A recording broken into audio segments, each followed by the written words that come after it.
I also went to this Mystic Musings program, and that was an interesting one because you're intimate, you're sitting there with Sadhguru. You're there, you're doing processes, and I had a dissolution experience where we did some meditation and there was just dissolving into the space. As I knew myself, for those few moments didn't exist. And when I came back, however much longer later, certain fears were gone. I just thought, oh, if this is death, okay, maybe death is just a dissolution into things. Maybe it's the loss of our individuality or whatever it is can be a beautiful thing. And so coming out of that, for whatever reason, that happened in April, for whatever reason, coming out of that, I felt kind of an urgency to do something in the world,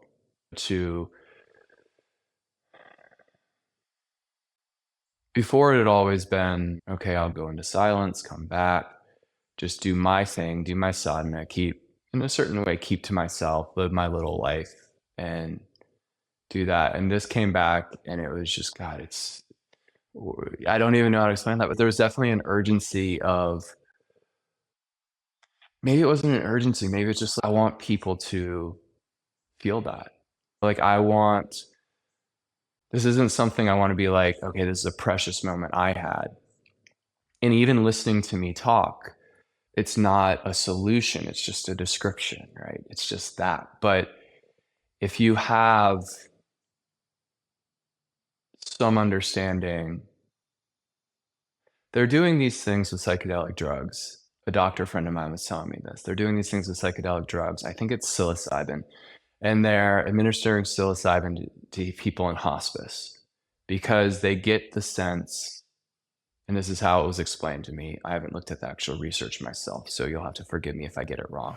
But the idea is that they have these kind of transcendent experiences, and it helps them walk towards death because there's just this sense that there's something more and something bigger, right? There's this sense that there's something more and something bigger. And I think when you step into social media, you step into those things, there's a certain individuality that you lose. There's a certain anonymity that you lose. And I realized last night, I was like, oh, I'm actually okay with that, right? That's fine. In the little bit that I had last night that I was resistant, I thought, okay, that's fine. Let's do this. If there's an opportunity to make a change in the world, if there's an opportunity that a few more people will choose to take up some spiritual path. I do want to ask a question about the Mystic Musings, not related to the practices, but more related to Sadhguru. And since his health was at a tipping point where he had to take a break from everything, and then he came back suddenly to this Mystic Musings program, and I know it was by invitation only. And I think the question that a lot of people have is just, did you feel any differences in terms of his presence or the way that he was articulating himself because of the health? Were you concerned about his health, or did it feel like he's progressing very well?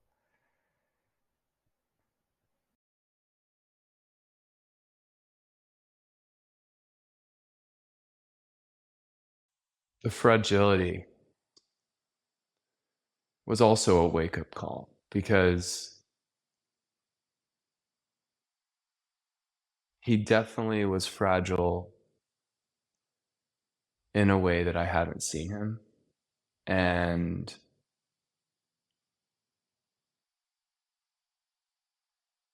I don't know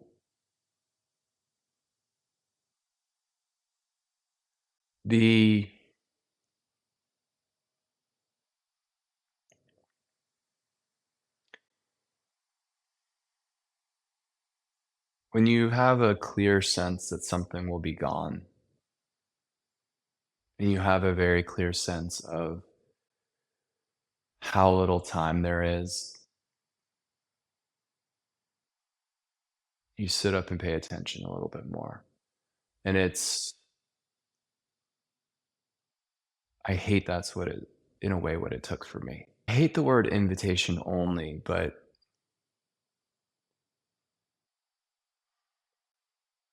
to be in an intimate setting with him,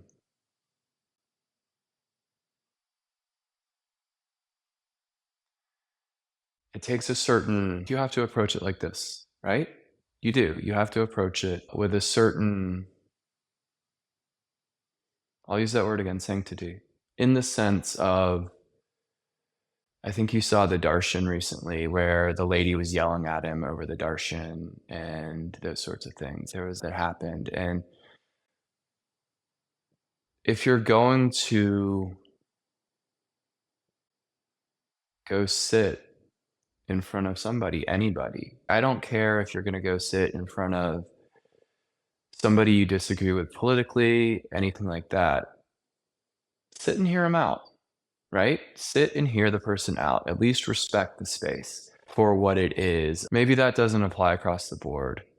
That may be something that if I think back later, I'll be like, that was a dumb statement. But I think if you're going to go, especially if you're stepping into realms that you don't know, if I went and sat with any religious person, or you sit in some temple and you just sit and listen, have the sense about yourself to just sit and respect the circumstances. And so I think when it's not invitation only, it's a matter of,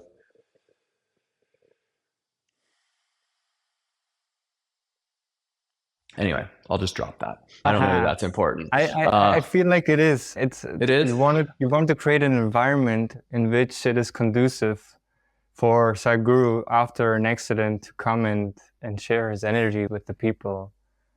Exactly. In disturbances, and even scientifically, you look into epigenetics, and the environment in which our body functions affects our gene function, our gene expression. That's science. Like the way methyl groups are on the genes, the way there's certain things that it's a fascinating study, but epigenetics says that the way we are,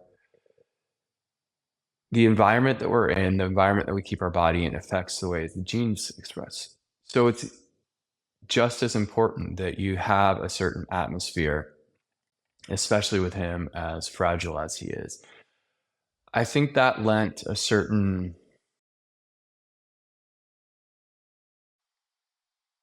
amongst the participants. It was just an absolutely beautiful group of people, and the way everybody approached things and the way everybody was, it was amazing to see. And even if, I'll say this again, I don't care what anybody thinks, approaching life in that way, approaching life in the sense that it's precious and fragile, not just in regards to Isha, not just in regards to Sadhguru, but I think that's something that I came home from and realized that this isn't something that should just be done.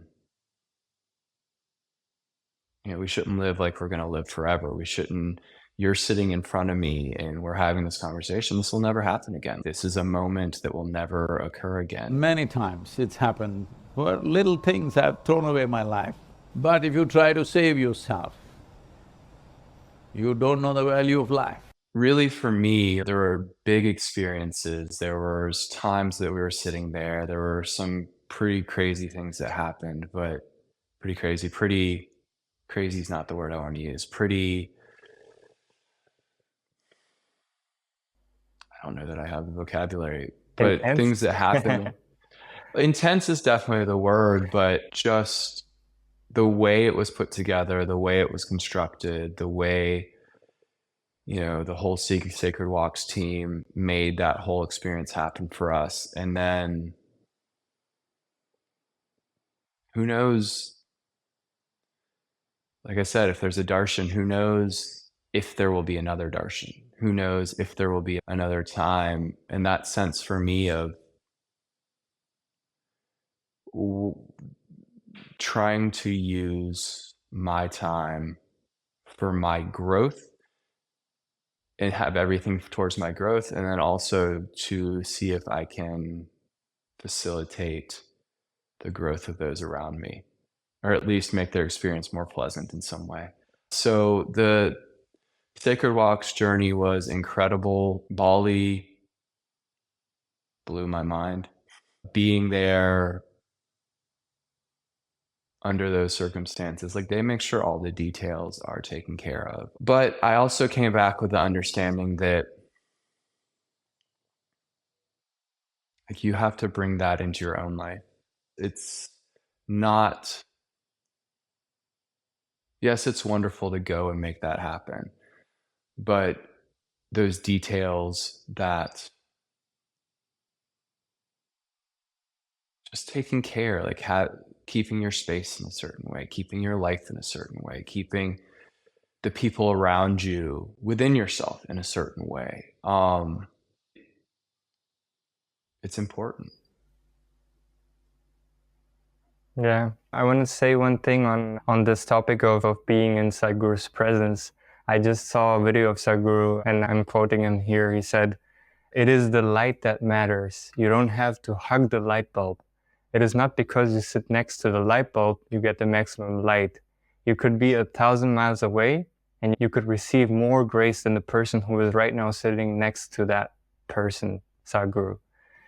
And I feel that there are certain people who are very attached to Sadhguru's physical body, and they will do anything to touch or hug him. And at certain times that can become very dangerous for him. I've seen that, I've witnessed that. And I felt this is something that we can talk maybe a little bit about now, because that you have spent quite some time with him, and I'm sure that there will be a lot of people who are a little bit of envious or jealous, and they might feel they are missing out because they might not see him again. So yeah, I would love to hear you on this topic. The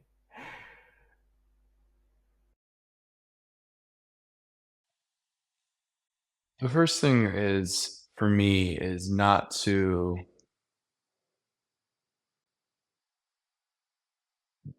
it's hard not to judge people that get overwhelmed with something or want to hug him. It's a very human need, is to, something impacts you, you want to be close to it. You want to be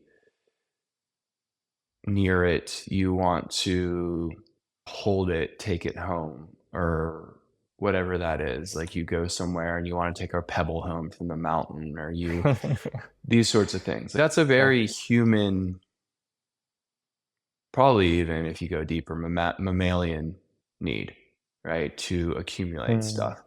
Getting to the understanding that,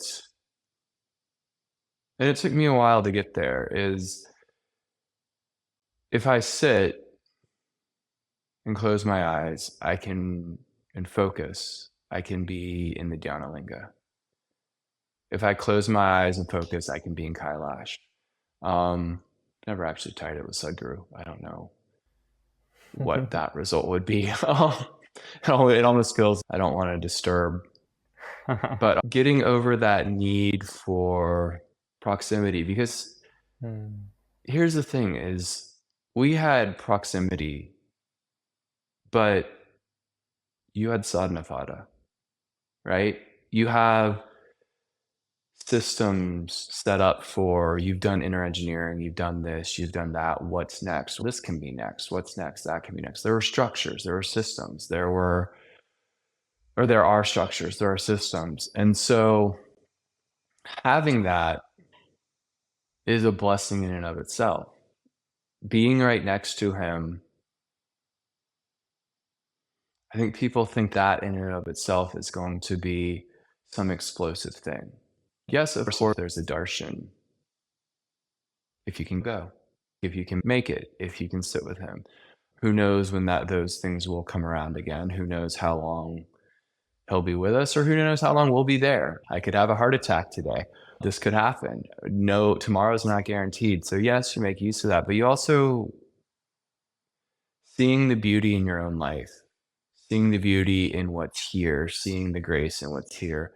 I think having that almost paradoxical thing of, yes, I want to take the next step forward, but I want to see what's beautiful and profound about this step. I want to experience what's beautiful and profound about right here, right now, while at the same time realizing that I want to take this step forward. And I think there's a certain duality in that if you can accept it, you'll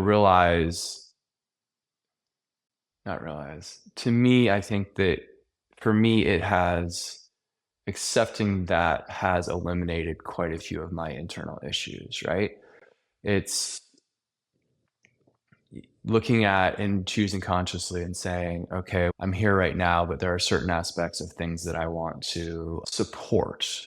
There's certain aspects of just looking at yourself and being clear and saying, okay, I'm not able to be at the Guru Purnima celebrations. Like, I'm not able to make that, but maybe I can light a lamp and sit with it. Maybe if I have the means, I can donate to support it. Maybe if I have this or that, like, you figure out how to, rather than thinking I have to be like this to receive, there's a certain, you can be receptive anywhere, right?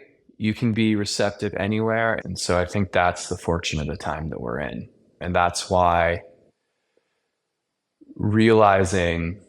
seeing him at the Mystic Musings program, seeing how fragile he is, realizing how short time is, even if we get 20 more years, 30 more years, how short 30 years is, how quickly 30 years will go. And within our life, yes, there are the things that are important that you have to do. Most of us waste our lives on trivial things. And I'm not talking about work. I'm talking about just looking at and figuring out what's important in your life, what you're investing your time into, what you're investing your attention to, and see, is that for your growth?